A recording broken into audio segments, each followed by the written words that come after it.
Okay guys, we're going to talk about sitting. Most workers these days are sedentary and there's a lot more functional desks being approved, which is fantastic, but we're still not sitting very functionally at all. And if you have to sit for a portion of the day, doing it properly will allow for less pain.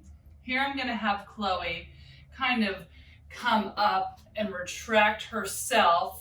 She's going to take care of that anterior humeral head that we spoke about, where she's slightly pinching in between the shoulder blades there to bring that joint into neutral. She's going to use her transverse abdominis, her lower core there, to really be stabilized. So she's going to bring the belly button into the spine to make for a neutral lumbar spine there, and she's going to have everything else nice and relaxed.